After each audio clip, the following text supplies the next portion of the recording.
Bonjour à toutes et à tous, c'est votre professeur de français. Je commence une série de vidéos pour vous accompagner dans votre travail pendant le confinement. Les diaporamas sont disponibles en PDF sur Pronote, mais je les reprends ici avec quelques détails supplémentaires et des explications un petit peu plus développées. Je vous invite à mettre la vidéo en pause dès que vous en avez besoin pour réaliser un exercice, pour noter la leçon ou tout simplement pour travailler à votre rythme. Cette vidéo appartient au parcours expert. Elle comporte un petit exercice de révision de grammaire sur les subordonnés, la feuille de présentation de la séance 1 à recopier dans le classeur, la présentation de l'autrice que nous allons étudier, la lecture du texte et les questions. Le texte et les questions sont disponibles en téléchargement sur Pronote. Vous pouvez les imprimer si c'est possible pour vous, sinon le PDF suffira pour l'instant. Pour cette séance, vous allez avoir besoin de votre cahier de brouillon, de votre classeur de français et d'une nouvelle feuille. C'est parti! On va commencer par un petit exercice de grammaire pour réviser les subordonnés. Si vous n'avez plus aucune idée de ce qu'est une relative ou une complétive, je vous conseille d'aller d'abord relire la leçon dans la partie langue de votre classeur. Attention, l'exercice est en 2 étapes, donc réalisez-le à l'écrit et surtout recopiez les phrases, c'est nécessaire pour préparer la 2e étape. On y va. Étape 1. Recopiez les phrases suivantes en les classant dans 2 colonnes, celles qui contiennent une subordonnée complétive d'un côté et celles qui contiennent une subordonnée relative de l'autre. Je vous laisse faire cet exercice, n'hésitez pas à mettre pause pour avoir le temps de réaliser la totalité de l'activité.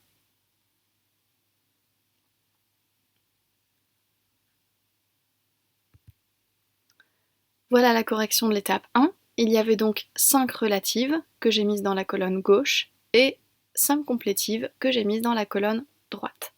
Je vous invite à corriger sur votre cahier de brouillon ou sur votre feuille de brouillon, si possible dans une couleur différente, ce qui vous permettra d'analyser vos erreurs, de comprendre où vous vous êtes trompé et éventuellement aussi de repérer comment vous améliorer. Terminez d'abord la correction de l'exercice avant qu'on passe à l'étape 2. Étape 2. Pour chaque phrase contenant une subordonnée relative, souligne cette subordonnée et entoure son antécédent.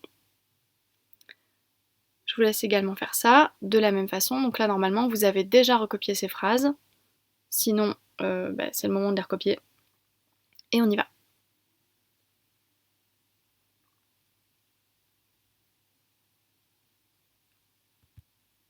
Voilà la correction. Une fois que vous avez terminé de corriger cet exercice, je vous propose qu'on passe maintenant à la littérature. Donc vous allez prendre votre classeur de français, vous prenez une nouvelle feuille et cette feuille vous la rangerez à la suite de la feuille de présentation de la séquence 3 que vous avez normalement réalisée à partir du module précédent. Cette séquence 3, donc, elle correspond au 3e intercalaire et là, on va noter la présentation de la première séance de la séquence 3 qui porte sur Chimamanda Ngozi Adichie qui a écrit le roman Americana. On y va, vous notez la feuille de présentation de la séance 1, je vous la lis en même temps. Séance 1, Chimamanda Ngozi Adichie, Americana, 2013. Problématique. Comment la combinaison d'arguments et d'exemples efficaces permet-elle à l'autrice de dénoncer le racisme dans un argumentaire direct? Objectif.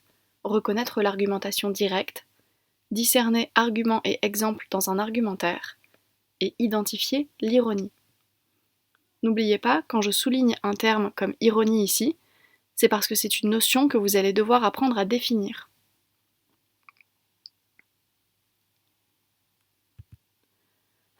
Donc le texte de Chimamanda Ngozi Adichie, il est sur Pronote avec les questions en PDF.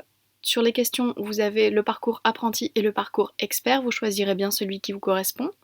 Si jamais vous ne pouvez pas l'imprimer, ça n'est pas grave du tout, il faut juste au moins que vous le lisiez, mais de toute façon, on va le relire ensemble. Mais tout d'abord, je vais vous présenter un petit peu Chimamanda Ngozi Adichie. C'est une autrice contemporaine, actuellement elle a 42 ans, qui est nigériane et qui écrit en anglais. Le texte qu'on va étudier donc, c'est une traduction. Elle est connue pour son engagement féministe et également pour la manière dont elle traite les thèmes de l'immigration et du racisme dans ses œuvres. Sa célébrité a encore augmenté en 2012 quand elle a prononcé un discours qui est resté très célèbre qui s'appelle We should all be feminists, ce qu'on pourrait traduire par Nous devrions toutes et tous être féministes. Si jamais vous avez envie de l'écouter, je vous mets le lien dans la description. C'est un discours qui est en anglais puisque c'est sa langue d'expression, mais vous pouvez tout à fait activer les sous-titres sur le site. Pour la petite anecdote au passage, Beyoncé a rendu hommage à Chimamanda Ngozi Adichie dans sa chanson Flawless. Maintenant parlons un peu d'Americana. C'est un roman qui est paru en 2013 et qui est inspiré de la vie de l'autrice.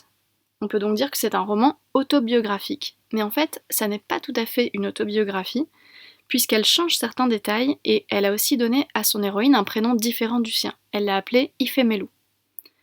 Ce roman donc raconte un moment de la vie d'Ifemelu, à peu près depuis ses études jusqu'à son entrée dans la vie d'adulte.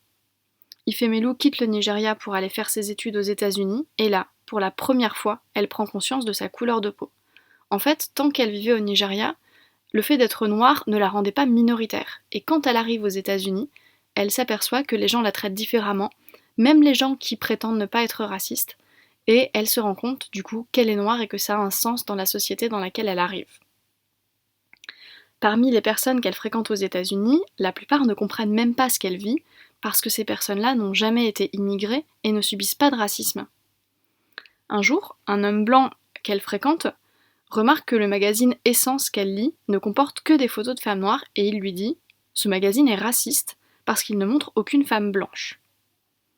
Alors, pour lui faire comprendre que c'est le seul magazine à représenter des femmes qui lui ressemblent, elle descend au kiosque à journaux et elle achète plein de magazines féminins. Puis elle revient et feuillette les revues en les commentant pour lui. On va lire ensemble le texte dans lequel cet échange a lieu. Donc ici, la première partie que vous avez, c'est le paratexte. La locutrice répond à un homme qui lui dit que le magazine Essence, qui ne présente que des femmes noires, est raciste parce qu'il ne contient pas de femmes blanches. Elle lui montre d'autres magazines féminins. Donc, 3 noirs dans peut-être 2000 pages de magazines féminins, et toutes métisses ou d'une race indéfinie. Alors, aux États-Unis où vit l'autrice, le mot race, on l'utilise assez fréquemment et sans connotation négative, plutôt pour désigner les personnes qui sont racisées, c'est-à-dire qui peuvent être victimes du racisme. Elle pourrait être indienne ou portoricaine ou n'importe quoi. Aucune n'a la peau sombre. Aucune ne me ressemble. Donc je ne peux pas prendre exemple sur ces magazines pour me maquiller. Regarde, cet article dit de se pincer les joues pour y amener plus de couleurs, parce que toutes les lectrices sont supposées avoir des joues que l'on peut pincer pour les colorer. Cet autre parle de différents produits capillaires qui conviennent à tout le monde, et tout le monde veut dire blonde, brune ou rousse.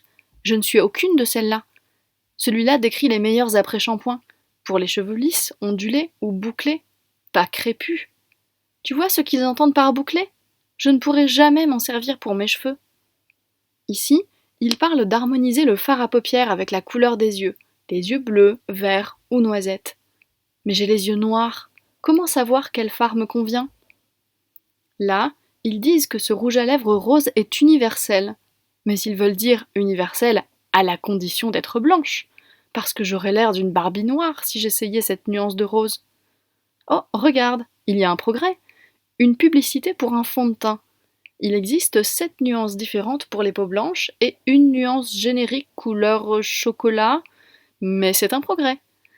Maintenant, parlons de ce qui est raciste ou non. On passe aux questions. Question 1. A. Relevez dans le texte la thèse de l'autrice, exprimée par le personnage d'Ifemelu. B. Avec vos propres mots, indiquez quels sont les 5 exemples donnés par Ifemelu pour illustrer son argument principal. 2. Quelle est la situation d'énonciation ? Qui parle à qui ? Que sait-on des 2 personnages ? 3. Faites la liste des produits évoqués qui ne conviennent pas à Ifemelu et expliquez pourquoi ils ne lui conviennent pas.